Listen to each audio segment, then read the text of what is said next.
Tribe and the Enterprise Value Collective. And welcome to the Value Coffee Talk podcast.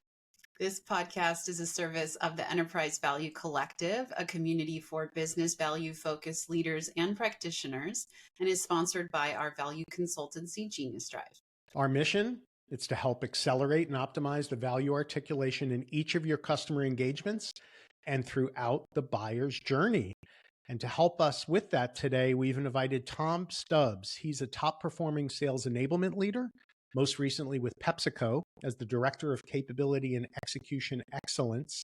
And Tom, when I was reading through, you spent close to 3 decades at PepsiCo helping to drive sales performance and growth. So welcome to you. Welcome. Thank you. Appreciate you guys having me on. This is exciting. And I love the topic for today. So I'm super pumped up. Appreciate it.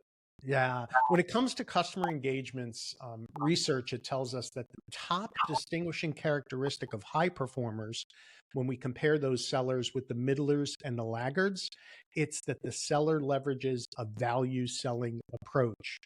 Talk to us about your experience around value selling and it being an indicator of top performers. Yeah, thanks, Tom. That's so true. I think when you think about, middlers and laggers, and those are, average, below average, there's many factors, right? But one of the factors could be that drive that is not value selling these days, right? A lot of folks are getting stuck in the traditional way of selling. Here's my programs, how many would you like to buy? And they're kind of in and out, right? Still relationship building, but they're not really bringing value to the customer. And really from a customer lens, I think they're looking at themselves like, hey, this is kind of a pretty selfish seller coming here trying to achieve their goals. Times have changed, right? The expectations of the modern buyer has changed. And so I think they're looking for someone to understand their needs, understand their challenges, understand their gaps. I think from value selling perspective, and what I've seen from many high performing sales folks that I've partnered with, they sit down, they talk to the customer, right? There's this thing that we've heard all our lives called active listening, right? Hey, close your mouth, open up the ears. What does the customer have to say? And that can be truer than today. When you think about the buyer and all the challenges that they have and all the, the things on their plate and all the worries going through their mind, they're worrying about you as one customer, and you're kind of worried about your products. They want someone to understand, hey, well, what are your gaps, right? It is okay for sellers to have empathy with your customers. It's okay to sit down and be like, wow, I didn't know that, help me understand. And I think where high performers understand that more is they listen beyond the category and not just their products. Mm-hmm. What I mean by that, when you talk to the customers, and this happened to me and my teams quite a bit, where they would actually bring up, issues or challenges they're having that may not specifically be to beverages or may not be specific to snacks or foods. Mm-hmm. But the cool thing about all of us, right? We've got great talent on our teams. We're all pretty smart folks. We've had ideas that actually have helped customers before. So what that does is it shows you have empathy, that helps out the customer, and it's building that relationship. And I'll tell you, when you have a good relationship with your customer and you're showing value, and there's a tie between you and the competitor, guess who's probably getting that tie? Guess who's getting that sale? So I definitely agree with that from that perspective.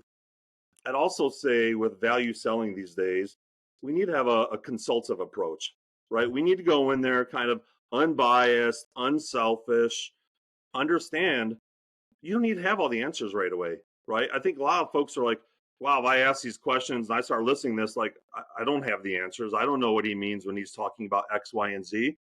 That's okay. Take it back. Do some homework. When you come back, you could be like, hey, April, last time we talked, you were having these challenges on X, Y, and Z. Like, how are they going? Are you getting past them? Are they still speed bumps? That builds that, the customer's like, wow, actually, Tom actually cares. He remembers that. Mm-hmm. And then a lot of companies have a lot of resources. Leverage those resources, right? Use your category management teams, use your analytical teams, use your commercial teams, whatever teams they are. When you start solving some of those other needs, that's where you start building the relationship. And that's where value selling stems from. I love what you said about approaching the customer and asking questions and saying, Oh, that's really interesting. I didn't know that.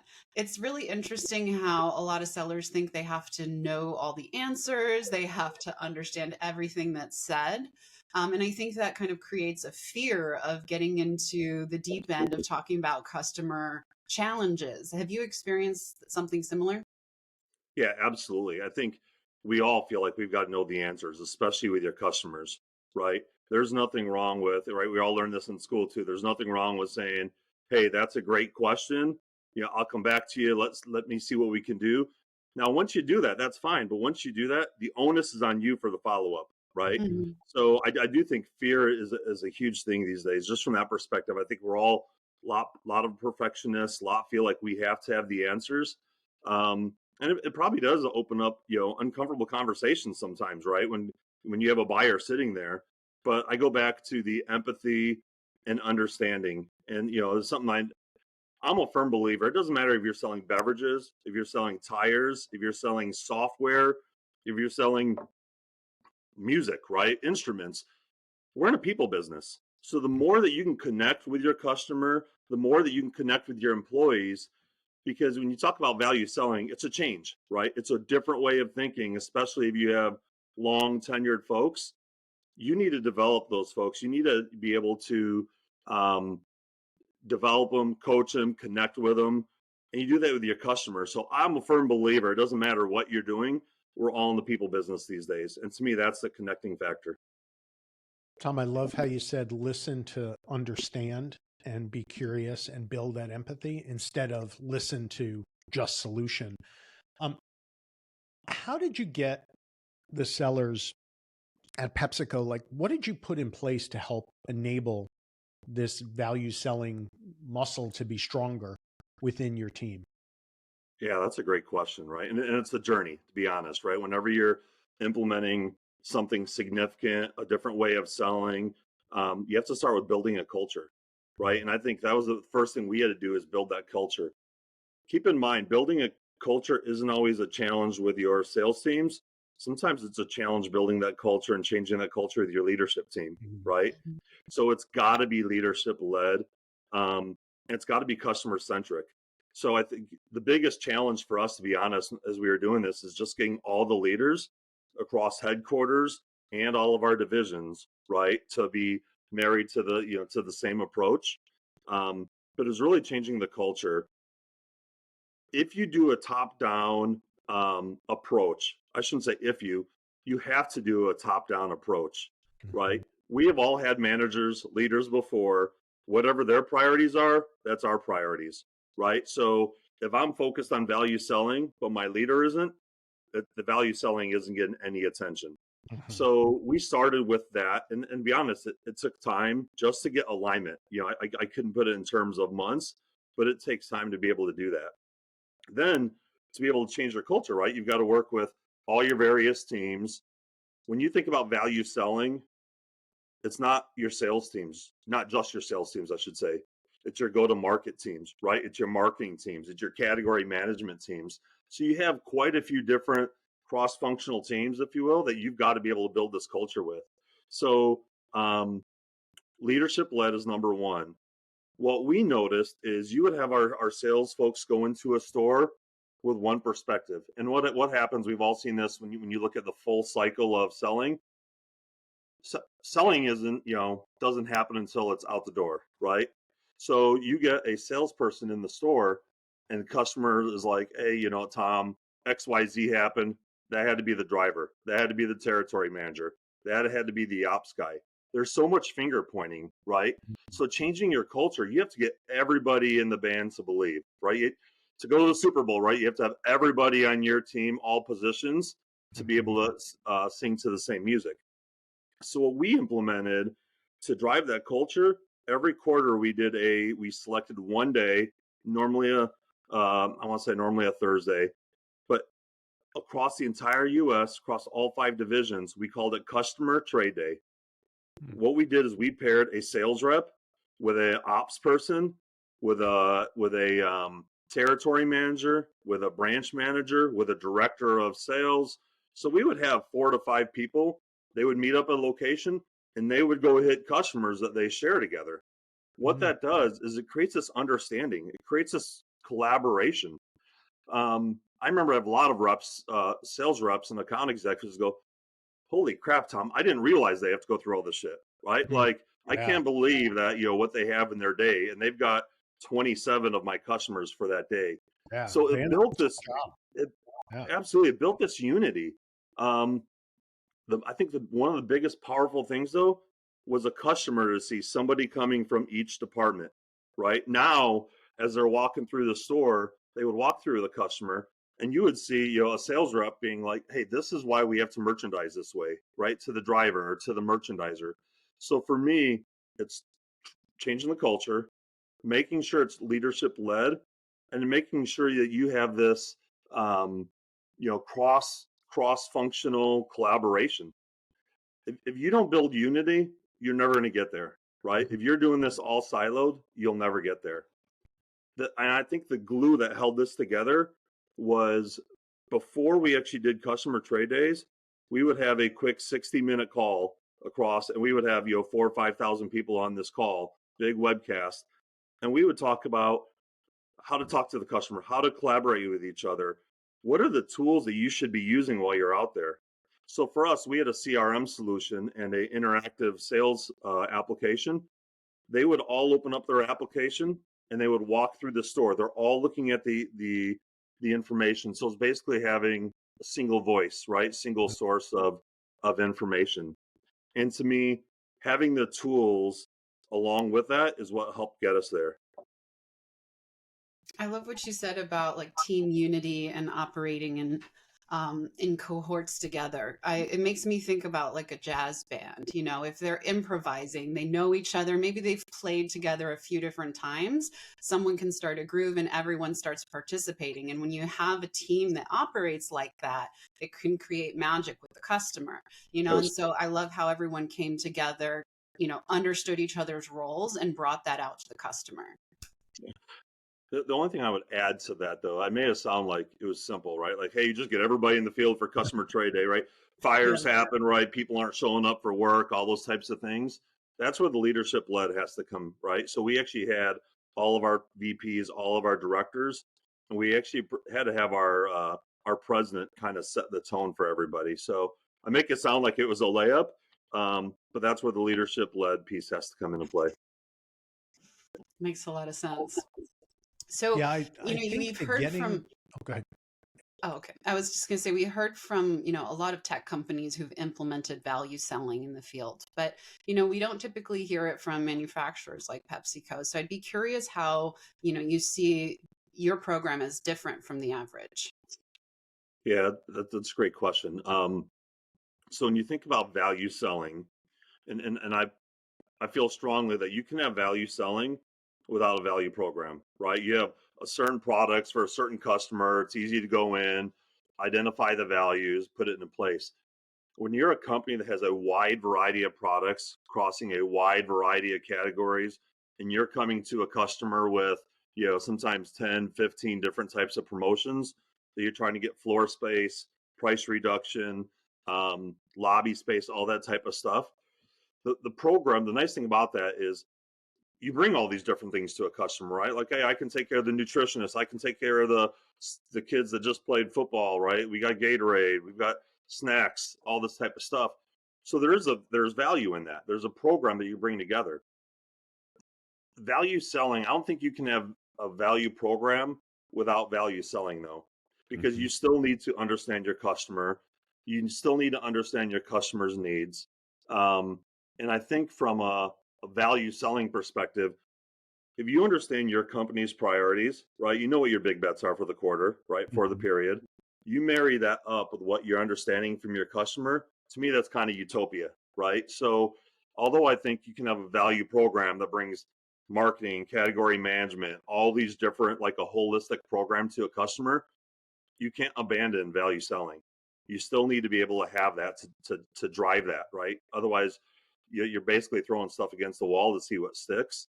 You'll never build the relationship. And most importantly, you're not going to help your customer in the way that they truly need assistance. Yeah. Tom, having witnessed some of the program when it was implemented, and I know I got involved in later stages where you had already had so much success. So I didn't get to see a lot of the quote unquote sausage being made. But one of the things I loved was you had these priorities as an organization. You know, there were certain products that you wanted to promote and do different things with. You had intelligence that those were the right priorities to have to kind of grow the company. Then you had these programs that were oriented around that to promote, which isn't easy because these van drivers are so busy. And then you had those aligned to solving specific challenges, maybe quote unquote, that the stores themselves had.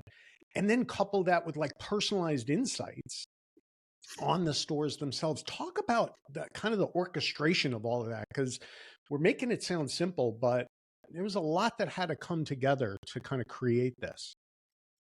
Yeah, that's a great question. And there's a lot in that question, right? Yeah. Yeah, I think bringing it together is not easy, but it goes back to, I think, what I said about being leadership led, or what are those priorities. Once Mhm. you understand those priorities, you kind of have to bake it down, right? What I would say is, as you're doing that, you just need to make sure that you're, for sales, for go to market, for operations, shoot, for marketing, we're all aligning to the same big bets. Mhm. But we have to break it down by, basically break it down by what are your personal, right? So you just have to boil it down basically for each. But I think the whole leadership led, I don't know if I could talk enough about that. For that cross functional, right? If you have a president of a division and he's making sure his VP of retail is aligned with his VP of food service, is aligned with his Mhm. VP of go to market, that continuous communication and that collaboration, I think, is what's critical. The challenge that we have, with orchestrating is, let's face it, there's so much on our leaders' plates, right? I mean, they may have a dinner platter, and 6 months in, they're having the Thanksgiving Day platter, right? It's just, there's so much on their plates. Um, Business critical fires that happen every day. So Mhm. I think what I would say is what helped us is identify two things: um, identifying someone who's kind of your go-to person that is kind of set on that task, right? If Mhm. you have that, so we had that for each team, and they collaborated together on either a weekly or biweekly, to kind of make sure that we're focused on those goals. The one thing, Tom, I'd like to mention a little bit too is, when you're implementing new technology, new programs, right? Whatever it is, our sales reps have so much on their plate. And then you're a guy, from for me and my team, you're a guy from headquarters, right? That they don't know from Adam, right? They're in, South Texas somewhere, and they're like, who is this guy talking to me? We we knew we had to create this connection. So you may have heard a term called SMEs, subject matter experts, or local process owners, LPOs. We set that up across the country. And I remember being in Denver one day, and they're like, LPO, last person out of the office. Like, they knew this is just another thing on my task that I don't want to do. Mhm. So we actually branded a program called the SWAT team, and it stood for Selling with Advanced Technology. And what that did, it gave us a brand, and we identified, I think we had 120 people, retail, food service, across US and Canada. And what we did is, it wasn't just about them being the local person to go to and to drive the adoption, if you will. It was about giving them the with them. What's in it for me? So these SWAT members we had across the country, we gave them experiences, leadership, right? Mhm. We gave them exposure. When we had trade tours with our VPs, they had a chance. They may never get that exposure, right? So we committed, and we had a team of 4 that really own this across the country. So some investment, but not a crazy team of 10 investment, right? Mhm. But we did that, and we created, the team created. We've all been there. You create a 20-minute video you want everybody to listen to, and if you're anything like we've all probably done in the past, is the video's going on over here while you're working on something over here. We had a team, actually, the SWAT team, actually create these small, micro, little videos, Mhm. and that's how you train people, and that's how you sustain it, right? We can only retain so much. So the more that we're training folks, and you give them little nibbits at a time, combining the training approach along with a sustainable SWAT program, that's what worked well for us. And you say, how do you orchestrate it? it's, again, we did it from a leadership led. We identified folks by team, but it was the SWAT team. It was this branded team committed to the adoption. Does that make sense? Yeah. And I love that in terms of mobilizing people, right, across the organization to get excited about the opportunity to participate, as opposed to having it be a mandate, right? And then they see what's in it for me, what's the opportunity, and also probably feeling a sense of accomplishment from it. Absolutely. And if you go back to my comment earlier, we're in the people business. That's exactly it, right? So we actually had, I think, 120 across the country. We had 640 go through the program, and 192 of them get promoted because of the exposure through the program. So I go back to, empathy, working with your employees. The nucleus of whatever we do has got to be the people business. Absolutely. So what is the one piece of advice that you'd like to leave the Enterprise Value Collective with today? Yeah, that's a great question. I actually, I want to make sure I got this right. So the three things that I would say is, again, when you're changing anything with significance, it's got to be the culture, and your employees have to buy in. So the first step I would say is take time to listen, actively listen to your customers, right? Understand what the gaps are. The second is instill and create this value selling program, right? As an organization, have your leadership aligned to what that program is. So, listening and creating the program is one. Two is it's so powerful to have this cross-functional collaboration and being able to go to a customer as a team versus one sole seller. They feel, may or may not have my best interest in mind. Mm-hmm. And the last thing I would say is it's so critical to enable and empower your selling teams. Listen to them, give them the right training, give them the right development to be able to do that. We've got a lot of folks who are probably pretty tech savvy, right, coming out of school, be with a company for a couple of years. Then you have the other spectrum where you have folks that have been there 25, 30, 35 years. So you've got to be able to create this program that enables, empowers both sides of the spectrum. Yeah. So we've heard a lot from you listening today, empathizing, and then empowering. Really appreciate that insight. Yeah. So thank you so much for joining us on the Value Coffee Talk podcast, Tom. Awesome. Thanks. Appreciate it. And Tom, I absolutely love SWAT. I'll call you Tom Hondo Stubbs from here on out. Great. Thanks, Tom. Awesome. Please sign up for the Enterprise Value Collective on LinkedIn or on geniusdrive.com if you haven't done so yet, to stay in touch with us on the latest events, tools, insights. Make sure you subscribe to this podcast if you liked what you heard, so you get updated on the latest episodes. Hit the like button so we can get our rankings up and get more visibility, get more expertise like this out there to the community. And until next time, our Enterprise Value Collective, keep sharing and growing together.